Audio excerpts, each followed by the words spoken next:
Speaker గారు వారి పరిస్థితి చాలా దారుణంగా ఉంది.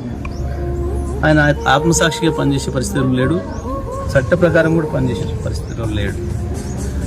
బహిరంగంగానే మా పార్టీ మారిన ఎమ్మెల్యేలు గతంలో కాంగ్రెస్ పార్టీ కార్యక్రమాలు పాల్గొన్నారు, పార్లమెంట్ ఎన్నికల్లో కాంగ్రెస్ పార్టీ కార్యక్రమాల్లో పాల్గొన్నారు.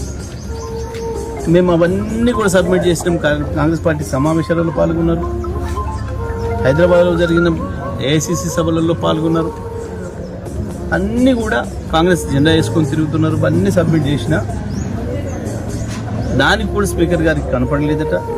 వాళ్ళు చాలా వికార్సైన చాలా బుద్ధి కలిగిన బీఆర్ఎస్ పార్టీ ఎమ్మెల్యేలుగానే తిరుగుతున్నారట, కేసీఆర్ తిరుగుతున్నారట. మరి నిన్నివాళ గత వారం రోజులుగా ప్రతిరోజు మీడియాలో వస్తుంది, కనబడుతుంది. గద్వాల ఎమ్మెల్యే స్పష్టంగా కాంగ్రెస్ ర్యాలీలో పాల్గొని కాంగ్రెస్ అభ్యర్థులకు గెలిపించుకోవాలి మనం అని చెప్పాడు.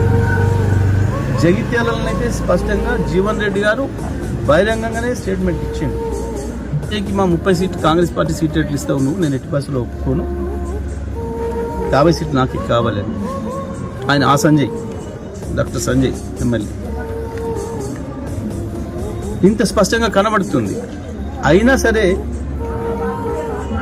స్పీకర్ గారు ఆ పిటిషన్ డిస్మిస్ చేయడం అనేది దురదృష్టకరం.